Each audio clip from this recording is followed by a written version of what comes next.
अस्सलाम वालेकुम दोस्तों। लो जी दोस्तों, पिछली वीडियो में तुहानूं दस्सिया कि मेरे जानवरां कबूतरां च वायरस आ गया। यह देख लो क्या जानवर फिरे त्रै उत्ते फिरे, दो थले फिरे ने जानवर। तो तुहानूं इन्हां तिन्हां दी मैं वीडियो दिखाना, देखियो नाले तुहानूं तुसीं वीडियो देखो तो मैं तुहानूं इलाज दस्सां। तो दोस्तों टोटका मैं कीता की जे पहली बारी जिंदगी च कीता, अगे नहीं कीता। ये ऑक्साफैक्स एक लभदा कीड़ियां नाल दवाई जी है, कबूतर के पेट के कीड़े जोड़े साफ हो जाते हैं। तो मेरे जहन इंजे आ गया, मैं कहा भी जे मुलापे ने मर जाते हैं तो वायरस क्यों नहीं मर सकता। नाले जो कोई अंदर गंद बुलाया छुड़क जाते कबूतर। हालांकि तो इंज होया नहीं है कि वायरस आवे तो कबूतर मरन, खुडे के खुडे खाली होंगे ने। मेरा 300-400 कबूतर है, उत्ते 4 केज ने। तो मैं बड़ा परेशान होया। आ देख लो कबूतर, यह भी हूँ दाना आपू के खाते हैं। मैं तो बिल्कुल दाना भी नहीं पाया, हथ नाल आपू ही खाते पे दाना। यह देख लो भी कबूतर त्रै तो दो थले। तो मैं किया ऑक्साफैक्स लैके बोतलों ने मेरी पानी वालियाँ, ये 4-4 किलो दियाँ हैं, यानी 4-4 लीटर दियाँ। तो मैं 2-2 ढक्कन जेडे बोतल के उत्ते ढक्कन नहीं, बोतल का ढक्कन वो ही 2-2 ढक्कन पाए ने पियाया। दाना पहला मैं मिक्स पाँदा पाया, तो नाल ही मैं दाना जोड़ा ना बाजरा कर दिता है। मोटा दाना नहीं पाया, सिर्फ बाजरा नाल पाना लग पिया।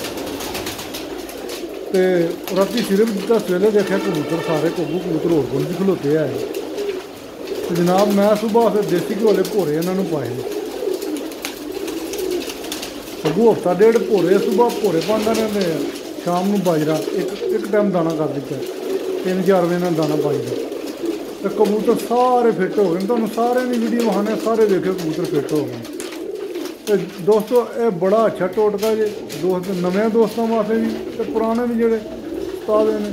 ये बेशक वायरस आए जे करके चेक करो, यकीन करो, मानो कि कुदरत वालों जेहन च आया जे। ये बड़ा अच्छा टोटका। चलो असीं तो वीडियो शेयर कर रहे हैं कि चलो जानवर जोड़े दोस्त को लैन किसी के जाया ना हो, बच जाए। निक्के वायरस आवे तो यकीन मानो खुडे खाली होंगे हैं। तो पिछली बारी मैं बच्चे को 30 घर लोरू लिया थे, टैडी प्योर 2000 रुपये पर। मेरे सारे मर गए सन। फिर विचों एक पट्टी बच्ची थी तो 2 फिरे, 3 मेरे को लैन नहीं, वो भी तुहानूं वीडियो विखाना मैं।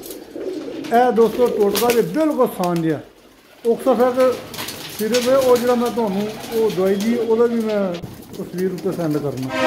वो 200 तो कुछ रुपये की लभदी जी। तो इक्को बारी पाया जे, मैं अगू पाया भी कौन जे, रात को पाया जे पिछले टाइम दाने नाल।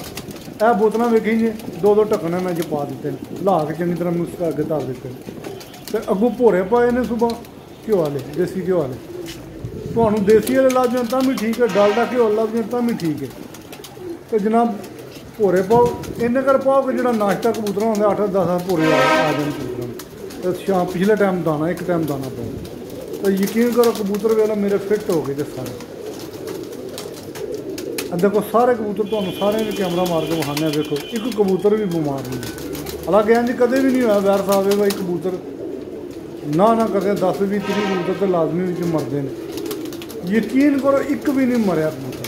यह कबूतर 3 उत्ते फिरे ने, तो 2 कबूतर नहीं, एक कबूतरी के कबूतर थले फिरे।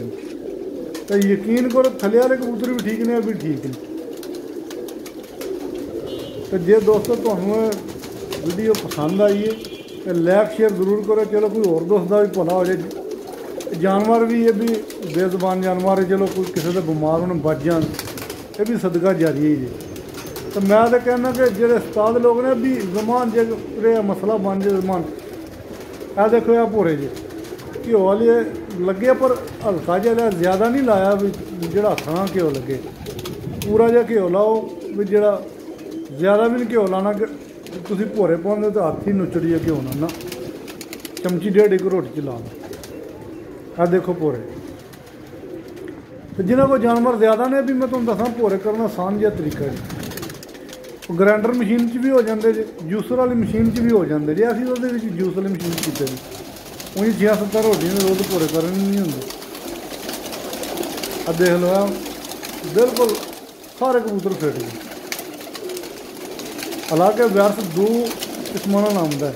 एक यहाँ कबूतर नवे लिया कर लाइए, ਤੇ ਜਾਂ ਦਾਣਾ ਬਾਜ਼ਾਰ 'ਚ ਲੈ ਕੇ ਵੀ ਸਪਰੇਅ ਸਪਰੂ ਨਾਲ ਲਾਈ ਹੁੰਦੀ ਉਹਨਾਂ ਵਜ੍ਹਾ ਨਾਲ। ਤਾਂ ਮੈਂ ਤੁਹਾਨੂੰ ਕਿੰਨੇ ਕਬੂਤਰ ਫੜੇ ਵਿਖਾਏ ਨੇ, ਤੇ ਮੈਂ ਤਾਂ ਸਾਰੇ ਜਾਲਾਂ ਹੀ ਛੱਡਦਾ ਰਿਹਾ, ਮਾਦੀਆਂ 'ਚ ਮਾਦੀਆਂ, ਨਰਾਂ 'ਚ ਨਾਰਿਆਂ ਦੀ ਕਰਕੇ ਖਿਲਾਰ ਕੇ ਸੁੱਟਦਾ ਰਿਹਾ। ਤੇ ਵਾਇਰਸ ਤੇ ਆਉਣਾ ਸੀ, ਤੇ ਬਾਹਰ ਅੱਲਾ ਦਾ ਬੜਾ ਕਰਮ ਹੋਇਆ ਜੀ ਜਿਹੜਾ ਇਹ ਕੰਮ ਇੱਥੇ ਰੁਕ ਗਿਆ। ਮੈਂ ਤਾਂ ਦੋਸਤਾਂ ਨੂੰ ਕਹਾਂਗਾ ਕਿ ਜੇ ਉਂਝ ਵੀ ਅੱਜ ਕੱਲ੍ਹ ਮੌਸਮ ਚੇਂਜ ਹੋ ਰਿਹਾ, ਕਬੂਤਰਾਂ ਨੂੰ ਜਿਹੜਾ ਨਾ ਇਹ ਸਾਫ਼ ਕਰਨਾ ਚਾਹੀਦਾ। ਇਹਦੇ ਨਾਲ ਦਵਾਈ ਅਸਲ ਨਾਲ ਕਬੂਤਰਾਂ ਦੇ ਅੰਦਰੋਂ ਜਰਾਸੀਮ ਕੀੜੇ ਸ਼ੀੜੇ ਮਰ ਜਾਂਦੇ ਨੇ, ਛੁੜਕ ਜਾਂਦੇ ਨੇ, ਕਬੂਤਰ ਸਾਫ਼ ਹੋ ਜਾਂਦੇ ਨੇ। ਇਹ ਵੈਸੇ ਵੀ ਕਰਨੀ ਚਾਹੀਦੀ 6 ਮਹੀਨਿਆਂ ਬਾਅਦ। ਤਾਂ ਦੋਸਤੋ ਜੇ ਕਿਸੇ ਦਾ ਵਾਇਰਸ ਤਾਂ ਕਰਕੇ ਚੈੱਕ ਕਰੋ। ਮੈਂ ਯਕੀਨ ਮਾਨੋ ਕੋਈ ਦਵਾਈ ਹੋਰ ਨਹੀਂ ਦਿੱਤੀ, ਕੋਈ ਸ਼ੈ ਨਹੀਂ। ਇਹ ਦਵਾਈ ਦਿੱਤੀ ਹੈ ਤਾਂ ਭੋਰੇ ਤੇ ਸ਼ਾਮ ਨੂੰ ਬਾਜਰਾ ਸਿਰਫ ਪਾਇਆ। ਤੇ ਜਿਹੜੇ ਮੇਰੇ ਦੋਸਤ ਦੇ ਕਿਸੇ ਦੇ ਹਨ। ਅੱਛਾ ਇੱਕ ਹੋਰ ਵੀ ਇਹਦਾ ਬੜਾ ਵਧੀਆ ਦਵਾਈ ਦਾ ਇਲਾਜ ਤੇ ਜਿਹੜਾ ਕਬੂਤਰ ਪੁਰਾਣੇ ਸੋਕੜੇ ਵਾਲਾ ਸੀਸੀ ਗ੍ਰੇਡ ਲੈ ਕੇ ਤੇ ਬਾਕੀ ਸਾਦਾ ਪਾਣੀ ਪਾ ਕੇ 5 ਦੀ ਸੀਸੀ ਬਣਾ ਕੇ ਦਿਓ ਕਬੂਤਰ ਨੂੰ। ਸੀਸੀ ਗ੍ਰੇਡ ਇਹ ਲੈਣੇ ਤੇ ਸਾਦਾ ਪਾਣੀ ਲੈਣਾ 3 ਕੁ ਸੀਸੀ। ਇਹ 5 ਦੀ ਸੀਸੀ ਕਬੂਤਰ ਨੂੰ ਖਾਲੀ ਪੇਟ ਸਵੇਰੇ ਦਿਓ। ਉਹਦੇ ਅੰਦਰੋਂ ਵੀ ਕੀੜੇ ਸ਼ੀੜੇ ਜੋ ਮਰ ਜਾਏਗਾ ਉਹ ਵੀ ਕਬੂਤਰ ਨੂੰ ਭੋਰੇ ਸਿਰ ਬਹੁਤ ਹੋ ਸਕਦਾ, ਉਹ ਵੀ ਕਬੂਤਰ ਬਿਲਕੁਲ ਠੀਕ ਹੋ ਜਾਏਗਾ ਤੁਹਾਨੂੰ। ਜਿਹਨੂੰ ਪੁਰਾਣਾ ਸੋਕੜਾ ਕਰੇ, ਜਿਹੜਾ ਬੰਦਾ ਕਹਿੰਦਾ ਕਿ ਇਹ ਸੋਕੜਾ ਦਾ ਵੱਲ ਹੀ ਨਹੀਂ ਹੁੰਦਾ। ਦੋਸਤੋ ਮੈਂ ਤਾਂ ਇਹੀ ਕਰ ਰਿਹਾ ਜੀ, ਕੋਈ ਦਵਾਈ ਕੋਈ ਸ਼ੈ ਨਹੀਂ ਹੋ, ਯਕੀਨ ਮਾਨੋ। ਸਿਰਫ ਉਹ ਦਵਾਈ ਦਿੱਤੀ ਦਾਣੇ ਨੇ ਇੱਕ ਦਿਨ ਹੀ ਦਿੱਤੀ। ਉਹ ਆ ਬੋਤਲਾਂ ਵੇਖ ਲਓ, ਇਹਨੇ 2-2 ਢੱਕਣ ਪਾਏ ਨੇ।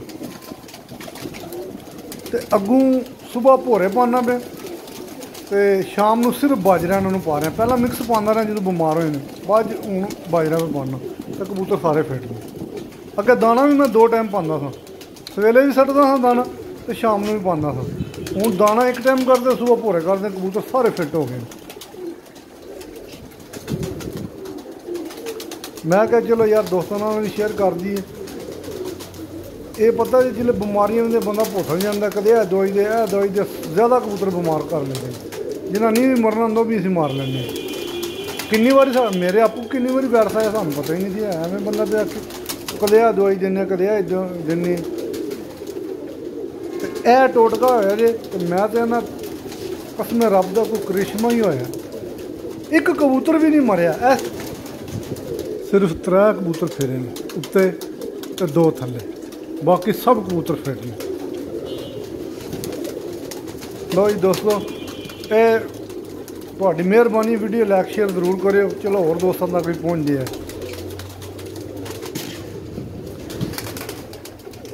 ਸਹੀ ਜੀ ਦੋਸਤੋ, ਓਕੇ, ਮਿਲਦੇ ਹਾਂ ਜੀ ਅਗਲੀ ਵੀਡੀਓ 'ਚ।